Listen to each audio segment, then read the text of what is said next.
Oi pessoal, é o GM Atzel aqui para um novo capítulo dessa série de vídeos para o Chess Flits. No vídeo de hoje eu vou trazer uma partida muito especial contra provavelmente o homem, ou na verdade o menino do momento. Eu tô falando do Faustino Oro, que é o menino argentino que tá quebrando todos os recordes, já virou mestre internacional na idade de 10 anos, fazendo história, o mestre internacional mais novo da história do xadrez, e é um cara que todo dia tá saindo coisa nova, né? Do outro dia ele bateu já o Nakamura, bateu praticamente todos os melhores no chess.com. E bom, nesse vídeo eu vou mostrar um pouquinho como é a sensação e a experiência de jogar com um menino dessa força, tá? Então, eu tô jogando de brancas e comecei com cavalo F3, né? Embora eu também gosto de jogar E4, D4 e C4, hoje em dia eu estou jogando bem mais esse cavalo F3. A ideia do cavalo F3 é que você tem a flexibilidade justamente de escolher algum desses lances dependendo da resposta do oponente, né? Nesse caso, o Faustino jogou cavalo F6 e C4, que seria o mais tradicional. Por exemplo, quem gosta de jogar uma red pode jogar um G3. Eu gosto um pouquinho mais de C4, porque eu deixo aberto a possibilidade de jogar ou com D4, com cavalo C3, ou até mesmo com G3, dependendo da resposta dele. Aí, no caso do Faustino, ele jogou E6, cavalo C3, D5 e E3. Naturalmente, se eu quero passar para um peão-dama normal, eu posso jogar o D4 e já estamos numa posição mais tradicional enquanto a teoria, né? A ideia é jogar com E3 e, bom, nesses últimos anos eu comecei a jogar muito esses esquemas com B3, que eu acho que tem uma mistura de teoria, como toda abertura, mas também muito espaço para criatividade e também muitas ideias que eu acho são bem interessantes, principalmente para utilizar contra oponentes que não estão muito por cima da ideia que a gente vai ter. E eu acho que o Faustino vai demonstrar um pouquinho isso. Então, bispo E7, o desenvolvimento do Faustino bem natural. E aqui o preto tem uma decisão. Eu acho que os dois lances mais naturais da posição são tanto o C5 e o B6. Nesse caso, o Faustino escolheu jogar com B6. Então, agora, como o bispo dele tá para sair para B7, é bem interessante que ele tá naturalmente procurando uma casa boa para o bispo, onde o bispo possa ter um impacto. Então, é bem importante jogar o lance peão toma D5 nesse momento. Por quê? Porque se ele tomar de peão, eu vou conseguir, depois de fazer um D4, manter esse bispo numa diagonal praticamente fechada, né? Onde não vai ter um impacto. Já se ele toma de cavalo, nessa posição, para manter essa diagonal aberta, com possibilidades talvez melhores visualmente, ele começa a permitir uma série de ideias que vão deixar o preto sob pressão. Por exemplo, cavalo toma, dama toma, e uma ideia seria, por exemplo, jogar com dama C2, batendo nesse peão, e bispo D3, já criando uma dobre ameaça numa posição que para o preto já não é tão fácil de responder. Então, voltando para o que o Faustino fez, ele jogou peão toma e torre C1. Embora eu quero jogar com T4, esse torre C1 é um lance que busca criar uma sensação de pressão na coluna C para levar o preto a jogar, por exemplo, um lance do tipo C5, que é o lance que eu quero encontrar, porque depois de eu jogar D4, além de fechar essa diagonal, como eu falei antes, eu vou criar uma tensão que geralmente vai beneficiar muito mais o branco que o preto. Por quê? Porque a troca não é boa, deixa o peão isolado e eu só vou trocar no momento que eu achar certo. Naturalmente, o Faustino, embora ele é bem novo, ele tem um conhecimento, e eu acho que essa é a principal sensação que eu tenho. Eu já joguei com ele antes, Blitz sempre, mas é uma sensação incrível para um menino de 10 anos que ainda só começou a jogar na pandemia, né? Então, embora ele tenha 10 anos, ele só tá jogando alguns 3 ou 4 anos, né? Mas a força que ele tem, tanto em posições táticas e principalmente posições estratégicas, é incrível. Tipo, na minha vida eu nunca presenciei uma coisa dessa. Então, realmente um futuro muito, muito bom. Então ele jogou bispo B7, aí eu joguei D4, porque além do bispo D3, em muitas dessas posições, o branco vai ter a ideia de jogar um G3. Mas é bem, bem importante não jogar um G3 logo, logo. Por quê? Porque o branco pode jogar um D4, aproveitando a cravada e forçando o capturar de peão. E olhem só, essa estrutura não é boa, o rei fica bem exposto. Então, bem importante jogar o D4 antes de jogar o G3. Então, foi cavalo D7, G3 e A6. É bem, bem natural jogar esse A6, porque, na verdade, o bispo das pretas pertence à casa de D6, não à casa de E7. Então, bispo G2, bispo D6, roque e torre E8. Até aqui, muito, muito natural. O plano de torre E1, quem vê o torre E1 talvez fala, não, mas esse torre E1, que mistério. Não, a ideia das brancas é fazer esse tipo de manobra para pressionar o ponto de C7 e depois manobrar o cavalo para F4 e D3 para lutar pela casa de E5. Então, eu quero criar uma sensação de pressão nesse ponto de C7 para levar e fazer ele jogar o C5. Por exemplo, o C5 nesse tipo de posição já seria bem, bem prejudicial para ele. Por quê? Porque depois da captura, ele capturando, jogando com peões colgantes, vai levar uma pressão que vai ser muito, muito forte sobre D5. Então, aqui o Faustino, novamente, ele entende que o C5 não é o natural. O lance natural da posição seria mais um cavalo E4. O plano das pretas geralmente é mais de jogar dama E7, F5 e lutar pelo centro, criando o jogo no centro e na ala rei.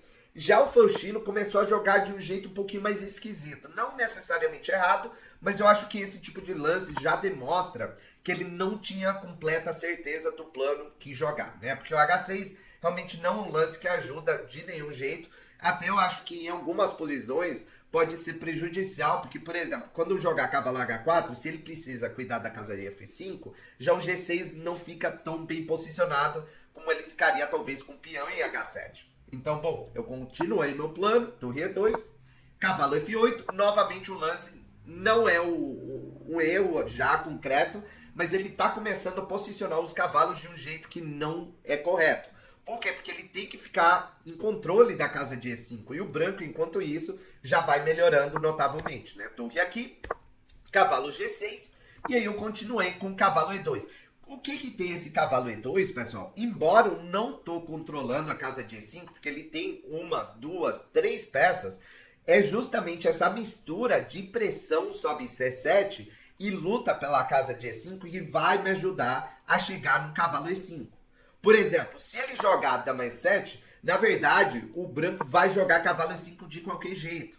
Porque o que vai acontecer? Se ele capturar e a gente troca tudo em E5, a gente vai trocar o peão de C7 pelo peão de D4. Quem está muito mais feliz, naturalmente o branco. Por quê? Porque eu deixo o peão de D5 isolado, caça de D4 fantástica, pressão na diagonal e torre ativa, né? Melhor combo impossível.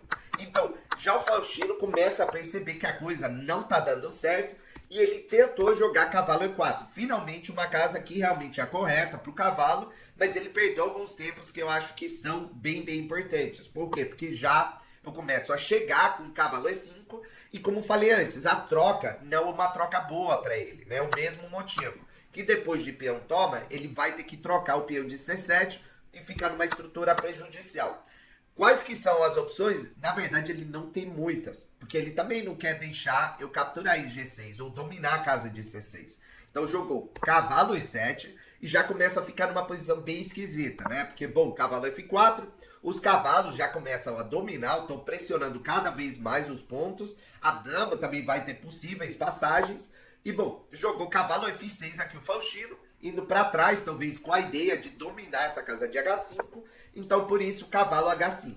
Ele trocou, dama toma, e bom, já começa a ser um pouquinho chata a pressão sobre F7. Agora já começamos a perceber de por que o H6 não tá certo. Por exemplo, se ele queria defender com G6 essa pressão, agora já não tá dando certo, porque o peão de H6 ficou numa situação suspeita. Isso aí demonstra muitas vezes, pessoal, que fazer lances de peões só quando a gente não tem uma ideia clara, nem sempre vai ser uma ideia boa, porque isso aí pode ser prejudicial. Talvez a longo prazo, mais prejudicial ao fim.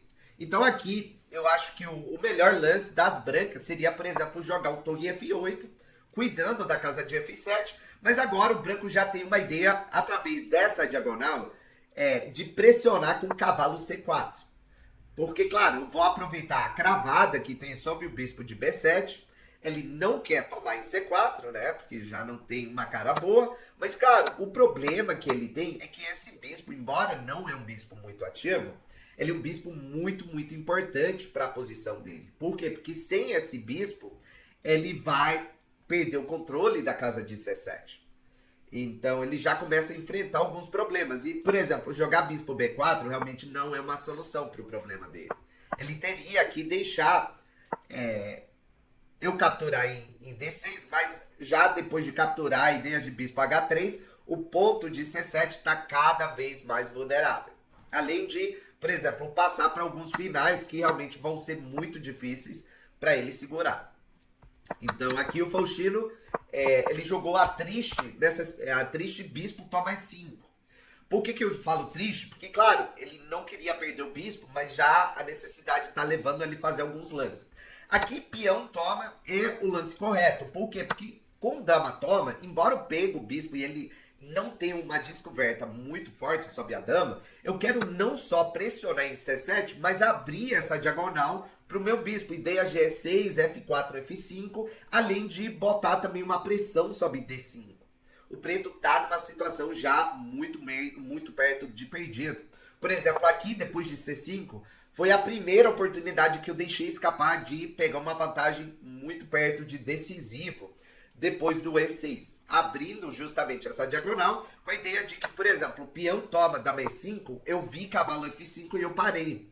Porque, claro, eu falei, não, ele está defendendo E6, está defendendo G7, mas por algum motivo não vi G4 aqui, que pareceria ser um lance muito, muito natural já, né? Porque pegamos o cavalo, não tem defensor, ele tem problemas. É verdade que ele não está forçado a capturar, pode jogar talvez um torre F8, né? Porque, por exemplo, o F6, a entrada de dama já parece muito perigosa.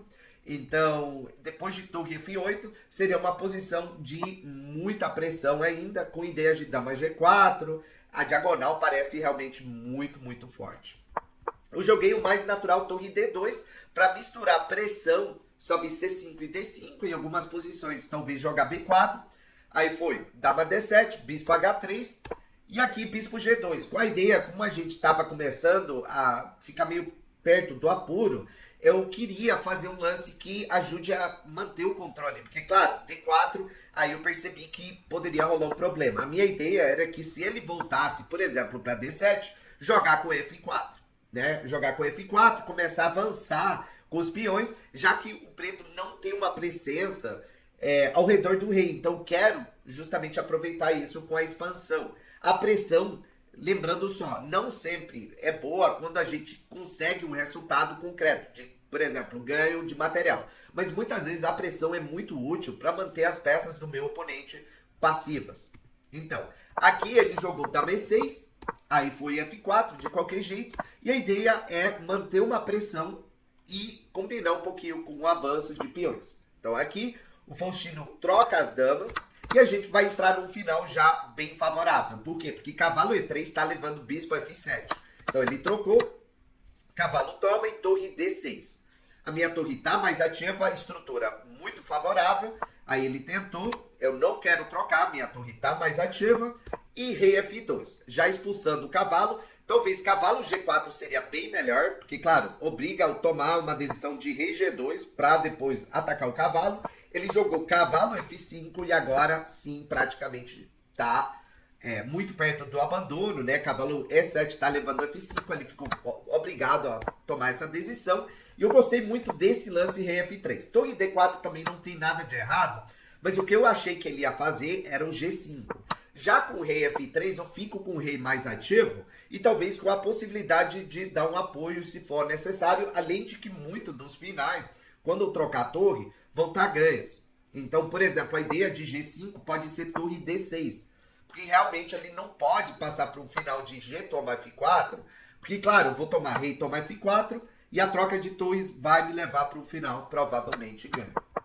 Então aqui foi torre C6, ele tentou se ativar, já estamos entrando no último minuto. F5, deixando o rei preso, talvez com a possibilidade de E6. E aqui o Faustino joga torre C1.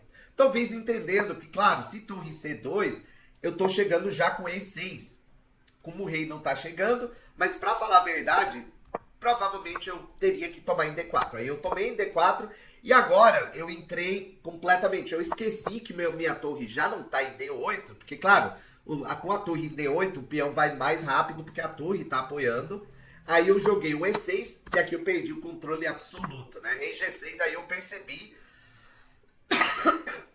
E agora o preto tá chegando mais fácil. É verdade que o final tá completamente ganho depois de torre F4, cortando o rei. Já o avanço ele não consegue capturar e ainda meu rei vai apoiar, né? Então essa aí ganhava, eu joguei torre D6 e agora eu perdi praticamente toda a minha vantagem depois de rei F6. A questão é que a torre ativa vai criar um contrajogo, sempre importante.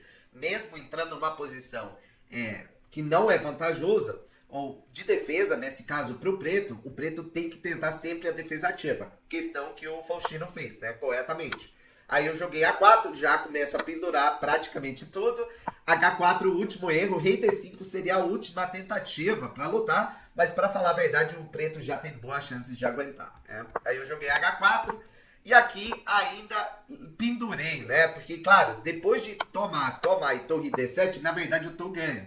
Mas já com segundos no relógio, eu acabei jogando rei C6, ele jogou rei E7 e agora eu percebi que eu não consigo entrar. E ainda faço o único lance, não o único, deve ter mais lances, mas o lance que perde, o Faustino não desaproveita e depois de torre D4 ele leva para o final que ele tá completamente ganho. Embora eu vou conseguir parar esses, ele vai sacrificar, por exemplo, esses peões e vai pegar o meu ganhando o final, né? Que foi mais ou menos isso. Eu joguei rei E5, eu fui atrás e agora ainda fez o lance certo e eu abandonei aqui. Então uma partida dura, bem interessante, deu para aprender muito e posso falar que já fui vítima do futuro campeão mundial, quem sabe, né?